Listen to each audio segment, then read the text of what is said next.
The heinously evil terrorism group, the neo-Nazis, were established by name in December 1943. They committed a mass murder of almost all elected members of the Parliament of Germany that month. Only around 10 were left alive afterwards. The rest were buried in a mass grave, and photographs were taken to document the mass murder. The group may have kept the identities and clothing of some of the victims. There were well over 600 elected members of Parliament murdered, approximately. They also abducted the Kaiser and Chancellor Adolf Hitler the Hohenzollern and made him a prisoner of war in Yugoslavia in a modified, never-commissioned underground subway train station converted into a jail. As a side note, in the 1950s, in some countries, people watched pirate television broadcasts of a show called The Kaiser Adolf Hitler Chained Up in the Train Station show. It featured edited footage, like highlights, of him being held prisoner, filmed with film cameras. After the Kaiser and Chancellor was abducted, the neo-Nazis then attacked and captured all maximum security prisons in Germany, one by one, at gunpoint. In some cases, prisons were taken in bloody extended gunfights with guards and staff that lasted up to a week or more. It all started with Dachau prison. It was a temporary maximum security prison built on property I own as part of my Hohenzollern royal family estate. The site where the prison was is now in my name as the owner.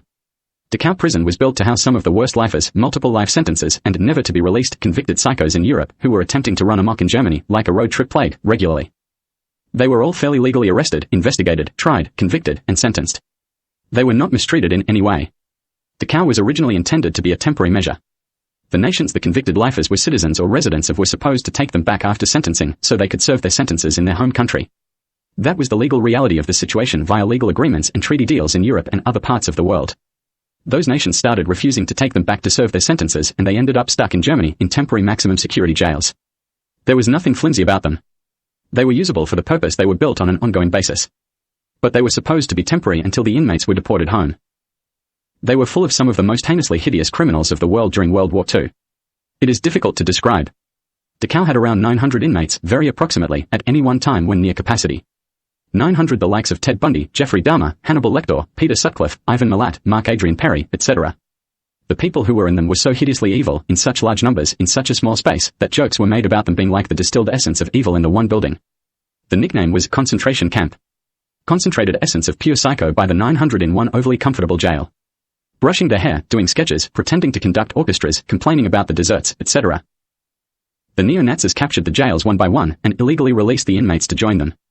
The escaped inmates were told they could join the neo-Nazis, or go free to attempt to fend for themselves in late 1943 World War II Germany. In the case of Dachau, the escapees who decided to try their luck roaming free were attacked by the rest and murdered on the spot, for a lack of solidarity. Around 10% of the escapees were murdered by the rest. Like it was decision made, majority in, all in, or die. Forgot to tell you that bit. The escaped inmates were then compared to the deceased and illegally detained but seriously wounded prison staff. Everyone, from the employed prison governor to the cooks, cleaners, and security guards. Escaped inmates were picked out, one by one, based on similarities, to pretend to be the real staff, using their stolen documents, security tags, and clothing. As close as they could get based on height, weight, hair and eye colors, etc., was what they chose. Some were even given a quick makeover to match security photographs by award-winning film production staff. They then pretended to illegally take over running the jail when the decision was made to fill the prison with homosexuals of one gender only, illegally abducted at gunpoint from the German public population in the major cities, particularly the CBD and inner suburbs of each city. Dachau was used to illegally detain male victims that lived in Berlin at the time. I am sure of that. One escaped inmate was the exception to the routine, and it was the worst one in there. Ricky O'Shea. He was serving 9 life sentences for sexual assault, genital mutilation, and murder, amongst other offenses. He was labeled never to be released by the German courts, sentenced to the term of his natural life, as there was no death penalty in Germany at the time. His reputation preceded him during his arrest through to trial. He was well known at the time for a psycho. Organized crime people had already casually speculated about the idea that he looked enough like Hermann Göring to maybe attempt to pass himself off as Hermann before the neo-Nazis actually did anything prior to December 1943. It was based on his mugshots compared to photos of Hermann. He didn't look a lot like Hermann, he was just a bizarrely similar shape and weight. Vaguely similar in looks. Hermann was abducted after being knocked unconscious at a Berlin coffee shop. There were photographs taken of him lying unconscious at a very expensive mahogany coffee table with condiments on it. He was photographed lying on his back with the chair still under him in a very expensive Hungarian-style military-themed dinner suit. To reinforce the reality of the lunacy, since television became affordably available to the public after World War II, heavily subsidized, people pretended the photographs of him unconscious were taken after he committed suicide, with the Allies bearing down on his location in 1945 to avoid arrest and trial for crimes committed during WW2. With a suicide note found on the coffee table. Then that he was tried at Nuremberg for crimes committed during World War II in November 1945, after the fake suicide story mentioned earlier. using footage of Ricky O'Shea on trial with Herman Going's name edited over the accused name in the film audio. Then that Herman was found guilty of crimes committed by O'Shea at the Nuremberg trials in 1946 and sentenced to life in jail. Then that the photographs were of Herman dead in jail afterwards after committing suicide in the jail wearing a very expensive Hungarian military-style dinner suit at a mahogany-turned-leg coffee table with condiments on it. And jail-scrawled suicide note found with the body. Vanilla cake and a latte, too, approximately. As if that was normal for a jail inmate serving life. Going was so badly disfigured in the face when abducted during December 1943 that nobody could recognize him by sight alone. It was nearly impossible. He was stripped of his uniform down to thermal underwear and dumped into Dachau illegally for being homosexual. His clothing and identification items were then used to make O'Shea look like him, including a full professional film production crew makeover, as if for a film role as Going. Going never appeared at the Nuremberg trials at all, he wasn't even called as a witness. O'Shea was murdered in jail in 1946. Other inmates found out who he was and what he did to homosexuals with the neo-Nazis whilst pretending to be Herman Going. They had been described the cinema reels and extended films of his trial. They brutally killed him in jail before he had served a year of his sentence. When the Nuremberg trials were unofficially broadcast on television, Herman Going's name had been superimposed over the audio where Ricky O'Shea's name was read by anyone in the court during his trial. O'Shea died in 1946, Going in the mid-1960s. They are pretending the O'Shea family is waiting to be illegally given Going's estate, illegally withheld from the beneficiaries since he died in the mid-1960s. Because the names were swapped over on the trial audio for television. Insanity. Look up the Nuremberg trials now and see O'Shea on trial, regardless of the labeling. O'Shea was the grandfather of a female who was pretending to be my oldest sister when I was born. She was illegally registered to my father at birth because his grandfather Prince Sebastian Habsburg was tortured by O'Shea in Dachau for 17 months between January 1944 and June 1945. There she was when I was born in my family household as follow-up stalking of my father's paternal family, looking a lot like her grandfather O'Shea. She was 12 when I was born and knew why she was there. They gave O'Shea the illegal unofficial job of running Dachau prison after he escaped it in December 1943. As if the governor. But they did not give him the fatally wounded but alive governor's identity. Not like the other escaped inmates who started pretending to be staff. They made O'Shea over to look like Herman Going instead, in Herman's clothes, with his identity documents. That was despite the fact that Herman Going never worked for the law enforcement and government departments associated with running prisons in Germany at all. It was a random thing, completely out of context of the rest of their actions. The actual governor was fatally wounded in the raid on the jail by the neo-Nazis. He was then dumped in the jail, with nobody bothering to steal his identity at all. He died in the jail as one of the early illegally detained victims. Was homosexual. There were photographs taken of him after he died, laying on the ground with his hands between his legs, before the prison was filled with abduction victims. Herman Going had nothing to do with running jails. He was abducted from the coffee shop in Berlin in December 1943. Disfigured in the face beyond recognition. Then dumped in the jail in his thermal underwear for being homosexual. He survived until the end of World War II. Was interviewed. Not called as a witness at the Nuremberg trials. And died in the mid-1960s. His estate was illegally withheld from the beneficiaries when he died. The person tried at Nuremberg, including for illegally using Herman Going's identity for around 18 months, was tried for pretending to be the prison governor from the governor's on-site office and nearby off-site residence. But O'Shea was not using the deceased governor's identity. Using Herman Going's instead, who was completely irrelevant to running jails his whole life. Like obvious sports corruption, zoomed in, slow motion, on IMAX. Insane is the word. When the neo-Nazis took the building, Kaiser and Chancellor Adolf Hitler the Hohenzollern did emergency radio frequency broadcasts from, in case the emergency frequencies were all that was left, they got a voice impersonator in. A New Zealand-born female called Isabel Williams, nicknamed Fritz. She used to get around dressed like a man. They made the audio quality as deteriorated as they could. People who heard her fake broadcasts could barely hear the details, even when the transistor radios were held up against the ear. Williams asked German citizens and residents to go to the usual places requested in similar broadcasts done by the real Kaiser Adolf. If people responded and went to venues like schools, hospitals, factories, and air raid shelters, as requested, they were mass murdered. Photographs of them were taken lying dead in the venues. In a lot of cases the poisons or toxins used were supplied by South Americans from places like Argentina. They developed a reputation nobody else knew about because of it, expecting fear from anyone part German afterwards, by assumption. Williams was made over by that award-winning film production crew to look like Kaiser and Chancellor Adolf Hitler the Hohenzollern after participating in the beginnings of the mass genocide of German citizens and residents. She wasn't appropriate to be made over, under the rules and specifications they were using. But she lured millions to their deaths over the barely audible radio broadcasts with her voice impersonation, so they made her over anyway. Gave her a Kaiser Hitler costume to wear every day, etc. Attempts to portray her as the real Kaiser Adolf dead in that bunker in Berlin in 1945 are that pathetic. She had a vagina and breasts, you know. Williams was heavily menstruating when shot dead. She was shot for pretending to sexually penetrate a fatal bullet wound to Janet Podolsky's forehead whilst gyrating at the hips and screaming in an Adolf Hitler costume in front of onlookers when she was shot dead. She had just shot Podolsky at random minutes earlier than her sister and cousin. The neo-Nazi-caused mass genocide. Deceased citizens and residents of Germany were stripped of all clothing and identification, which was stockpiled. Down to naked. Their bodies were then processed through fertilizer production factories used to process things like animal carcasses. Those fertilizer plants left only bones afterwards. The bones of the victims were then mill ground down to a fine powder. It was added to enormous mass stockpiles of concrete mix in storage in Germany. There were no bodies left afterwards, regardless of how many million were mass murdered by the neo-Nazis. People still say no bodies. What mass genocide of German citizens and residents? They use the victims' family identities when saying it, in a lot of cases. People who wandered into the deserted centers of the major cities in Germany were told if they could find clothing of victims that fit them, they could use the clothes. If the clothing had identity documents and valuables with the clothes, they could use the identities and keep the valuables. They were told that if the clothing had photo identification in it, to pick someone with similar looks where possible. Then clothes that fit, ideally. There were millions of victims' clothing to choose from. People sorted through them looking for something in huge piles in warehouses and aircraft hangars. In massive skip bins full of clothing and personal items. Tens of thousands of family identities were stolen that way. Including organized crime trash stealing entire large family identities for a group of thieves. The identity thieves then scoped out the residences of the mass genocide victims. Scoured the houses, flats, apartments, and units clean of anything even remotely valuable. Adding to their personal collection of identity items as they went. It was decided that living in the housing, pretending to be the deceased victims wasn't as easy or sensible as it could have sounded. They mass murdered millions, but there were still tens of millions of Germans who were not dead. Including the homosexuals illegally held prisoner in jails by escaped inmates. They would likely recognize the difference quite readily.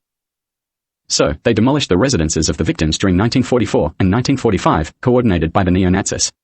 It is safe to assume they tried to demolish the accommodation of nearly every person murdered in that mass genocide of citizens and residents of Germany by the neo-Nazis starting December 1943. They had all the clothing, with all the identification people were required to carry due to circumstance, in huge stockpiles. And almost no bodies at all, if any. Lunatics were recruited to destroy the residences of the victims after they were picked clean of valuables and other useful items. People were paid to go to the properties, drill holes, plant TNT, dynamite, and incendiary devices. Light the fuses, then run away quickly and wait for them to detonate. Then pile up the rubble to make it appear to be air raid bombings. Top floor down, one floor at a time. They were also told to dye the rubble particular colors. Do anything to make it appear to be air raid bombings. The lunatics were fueled by alcohol and early amphetamines, like crystal meth. Any illicit drug they pretended Kaiser Adolf was on in fake history records is a safe assumption. People became so obsessed with it, giggling like lunatics in huge demolishing squads, that they took huge risks. It was estimated that over 40,000 people died due to not running away in time after planting the explosives and incendiary devices and were killed by their own planted explosives. It was the final explanation for tens of thousands of dead perpetrators' body parts, like arms and legs, being found in the rubble in Berlin alone after World War II. Afterwards, there were very few of the mass genocide victims' residences left. After World War II ended, the identity thieves, in the victims' stolen clothing with identity documents and portable keepsakes, did their best impersonation of German citizens and residents they could muster. With hair dye and deceased victims' clothing. They pretended the damage was air raids with bombings, fake German accents, and pretended to plead cry homeless due to bombings. Asking for help from Allied forces and others after mid-1945. Oh. No. My apartment. Please help. In the best fake German accent they could put on. Now have another look at film of Berlin in June or July 1945 on the internet. Keep in mind the majority of the damage was mass genocide victims and missing persons' places of residence demolished from within Germany by lunatics who went to the addresses found on identity documents in the deceased victims' clothing. With very few intact bodies accounted for. Body parts found in the rubble of deceased persons were people blowing up the buildings that didn't run away in time after fuses were lit by hand. People still routinely wear the clothing of German citizens and residents killed in that neo-Nazi mass genocide in the major cities of Germany from December 1943 through to mid-1945. They still have huge stockpiles. They claim it is tradition to wear the victims' clothes from the mid-20th century when stalking people. Particularly anyone who is part German, obviously. Me in particular. No matter how offensively out of place they look whilst wearing them. There were complicating issues though. It wasn't as easy as it seemed or sounded. German citizens and residents were mercilessly randomly attacked with the mumps during puberty from the early 1800s. Lunatics cut a swathe through Germany every year infecting anyone who looked puberty age at random, like a roving mob. Including citizens of nations part of the defunct Kingdom of Prussia that were outside of Germany. One of the motives was Prussia owning nothing in Germany when it existed until permanently defunct in 1941. It caused Germany to have massive adult infertility issues in the 18 and 1900s. Including from WW1 right through to WW2. There was a huge demand for babies for adoption by citizens and residents of Germany as a result. Infertile couples, victims of the puberty infection rampages, looking to adopt children. In the 1900s it coincided with another illegal phenomenon. Baby thefts from residents of the state of Victoria, Australia between World War I and World War II. The infants were stolen at birth or shortly after birth by the thousands. All stolen from Port Phillip Bayside suburbs like St Kilda and Brighton. Those suburbs had huge numbers of small unit-sized birthing hospitals. It was a very sensible and somewhat traditionally fashionable place to have children. It was particularly popular amongst couples from what is now called Gippsland. Also Ballarat, Bendigo, West Victoria and the Murray region. Mostly Gippsland and the then locals, though. I won't mince words here. The phenomenon was caused by dirty money funded to two particular now AFL clubs. Money from Canada, for the most part. They funded one team, who paid another to do the dirty work. Violence against new mothers who made complaints was not unusual in some cases. People still pretend to brag about their parents and grandparents beating or kicking women who complained that all but one baby was missing after having a multiple birth. The stolen babies were immediately offered to anyone who wanted to leave with one as immediately as possible. Including on boats and then planes. As long as they weren't staying in the Bayside region. Any leftovers were then shipped to what is now the state of Tasmania, usually. The Tasmanians then did the basics for the stolen children. They weren't being Good Samaritan types at all. Even if they tried to fake it. They weren't happy about it. They didn't want to do it in bulk, really. They agreed, though. So, they muttered and swore, complaining about how many babies they had to feed, change nappies for, and put up with. I sometimes jokingly called them Spaswegians after hearing people describe Tasmania as Taswegia repeatedly. But it sounds a little offensive to people from Norway and I am part Norwegian. The Tasmanians did what they agreed to do. Then picked from the huge bunch of stolen children. Like picking one type of chocolate out of boxes of chocolates when deciding which ones they wanted to keep and raise themselves. The rest were dumped in foreign countries for possible adoption in hordes. The biggest demand going around between World War I and World War II was Germany. Due to its difficulties with extremely high rates of adult infertility. Most of the unchosen stolen children ended up there. Mysteriously filling an almost constant need. The Tasmanians involved always tried to convince the ones they kept themselves and the ones dumped in Germany and other places that they were Tasmanians, even indigenous Tasmanians, first. Before keeping them or dumping them for adoption. They weren't Tasmanians at all. They were all Victorians. Particularly indigenous to Gippsland. Also, Ballarat and Bendigo, etc. The second biggest category was locals to Port Phillip Bayside areas. Mostly indigenous Gippslanders, to be frank. Those families killed in a mass genocide by the neo-Nazis between December 1943 and mid-1945 had quite a lot of adopted children around at the time. And some that were the intergenerational descendants of stolen children adopted by German citizens and residents. Quite a few survivors of World War II amongst the rest. That bizarre extra connection between Germany and places like Gippsland that cannot be explained by my Hohenzollern royal family being part Gippslander since at least the 1790s via Princess Louise, also the Queen of Prussia. She was originally from the old city of Yarragon in what is now Gippsland before emigrating to Mecklenburg-Strelitz as a child. She married future Kaiser Frederick Wilhelm III, also the future King of Prussia at the time. They were both homosexual and just got on really well intellectually. No sex involved, obviously. Those people who think they are, or their ancestors were, Tasmanians are wrong. They can get on okay until they try to talk about being Tasmanians. Then it becomes a difficult process as they are just plain wrong. They are part Gippslander, etc. Part Victoria, Australia. Tasmanians' connection excuses that they were once Burinyong living in what is now Gippsland too in its southwest before mass emigrating to Tasmania of their own accord and decision thousands of years ago doesn't get them out of it. Yarrayalu and Gunakonai are the two remaining cultural indigenous groups in Gippsland. Yarrayalu has been rarely mentioned since the arson riot in 1858 caused 1.5 million people to become homeless in Gippsland. And since the Yarra River was named as a memorial to the old city of Yarragon in Gippsland. It is cobblestones that are over 500 years old from the old city of Yarragon lining the banks of the river in some places. All that very Gippsland-looking north shape. Using the cultural term Yarrayalu to describe one of the two Gippsland indigenous cultural groups has not been banned, officially or unofficially. There is nothing wrong with mentioning it. People who claim it being mentioned is not allowed have got it very wrong, regardless of the excuse. There is one other valuable piece of information to remember here. It is a simple one.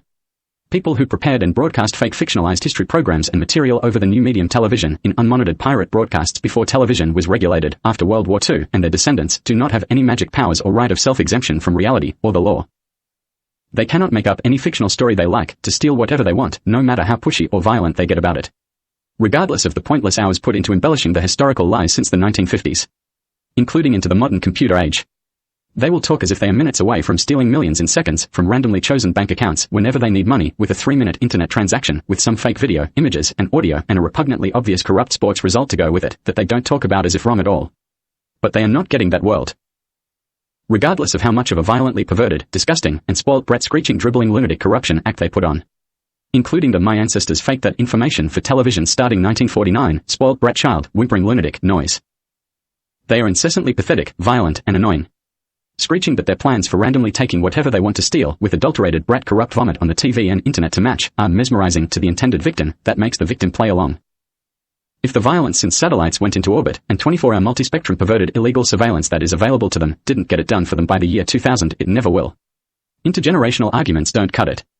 They are not more thug magical than their ancestors and relatives responsible for the intellectual vomit in the 1940s and 1950s just because they have computers to do it with now. The amount of commensurately insane sports corruption to go with their brat attitude is abhorrent. It is never going to happen. Everyone knows it. Assumed residual inherent fear of them as associates of the perpetrators from World War II doesn't work. It never will. As an example, when I was assaulted and my semen stolen when unconscious at age 16 in October 1988, a female used my stolen sperm on her boyfriend's penis in front of a video camera that same night in a building I have never been into. She recorded it on videotape. He was a descendant of a person executed in 1917 for pretending to be a Romanov royal in public for the first time after my real Romanov family royals were abducted and murdered the year before in 1916. She didn't get pregnant with his sperm. It was my stolen sperm. She was around 40 at the time. She must be nearing the 80 mark now. After the first pregnancy to my stolen sperm was given birth to, they decided to, quote, try a little fake history television magic on me. They wrote a script for a television series and it went into production. Their retardedly implausible theory was that if they could make me pretend I am bisexual and I was there watching her have sex with a boyfriend but just out of shot behind the camera, they might be able to steal off me. As if them pretending I consented to her using my sperm on her boyfriend's penis whilst watching them have sex and ejaculated especially for her but was out of shot for it would override the constitutional monarchy law and make the result of the pregnancy eligible to be royalty in my royal family in some way. Just because she had the videotape and they could alter it. Complete rubbish. They took film footage of her house where I collapsed and was assaulted outdoors, some other film of the surrounding area. Collected up all the directly involved perpetrators' furniture and items of clothing etc. Then, I have to say allegedly, used it in the new TV series. Then they made her over in an attempt to make her look like an American teenager who was dressed up for the prom.